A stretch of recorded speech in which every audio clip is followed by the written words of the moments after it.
and our country for us to make it grow and develop. All right, yes, sure. I wanted to allow me to just close on what he said, because he's right. I think he was give you a chance, and I was trying to swallow something hot. He's brought out what I wanted to say with regards to the manipulation on the payment platform, the IFMIS. Yes. Because as a matter of fact, when you listen to these pending bills, the contractors, the county governments concerned, and even employees from within the county governments, you are actually left wondering, then why do we have IFMIS if it doesn't have an end-to-end process? Because, Dibal, what happens, as I had said earlier on, you have procured services from certain contractors. They have performed their assignment. You have verified that indeed they're supposed to be paid. But unfortunately, because they are not the same people who are working with the current administration, the current governor, you do not pay them. But what you do at the county level, you approve them. There is something what everyone says, payment zako ziko IB. That is internet banking. Your payment is outstanding at the internet banking. What is only waiting for is a click of the button. Then you get your money. That is the message that you would get almost all contractors are being told. Your payment is pending at the IB. But what happens is... Why is it pending? That is it's a story, because number one... Isn't that what we're talking about? The facilitation fee that is needed? Now I'm headed there. One, that's your head. You're being told that it's in IB so that you either part with the facilitation fee for purposes of ensuring that then your company is not excluded from that list, because it happens.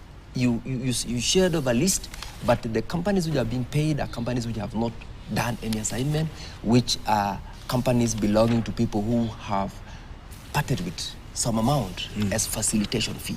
Oh, they are friends of the governor. It is so unfortunate that that is what happens. They call it kulipa mahewa. That is largely what happens in our counties. I have experienced this. You get very young contractors in my county, Bomet, who've so worked hard. They've taken loans. They've taken, they've sold their little resources they had to invest in projects in the county government. But because they are unable to pay 50% of the facilitation fee, they're not paid. The problem is the IFMIS system is not, it's not from end to end, so that once you have a list, that list goes all the way to at the level of approval by the comptroller of budget. It's the same list that has come. But what happens is the CEOs, that is the county office, the county officers from the county government, are the ones who would come and sit at the central bank. It is their business to list company A belonging to Sigei is not going to be paid, even though he's worked, he's not in good terms, he's not given us our 10%. Remove him from the list. Replace him with a list of a company that has given you a certain percentage. Company B, this is what's not going to happen. They care less about the requirements of the PFM Act. They care less about the first charge of the resources, and they find excuses now on how we are going to explain why we have not been able to pay this. There is delay, and that is why at the county level, the projects which are visible, which we can see and verify as having been done, are projects by the CDF, not by the county government. Zero. Yes, and particularly in my county, my friend, it is bad news. It's not as... It's bad news. It's bad news. Are we having a continuation of this list? I think I should grab just see where you're counting. No, my county, it's rated at 94%. I am telling you the statistics because I have the statistics.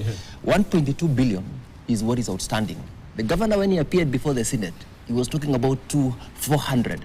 When we gave him the documentations from the Auditor General's office, he was unable to answer as to why he's saying the pending bills are at 500, yet documentations which we had as a committee was at 1.2.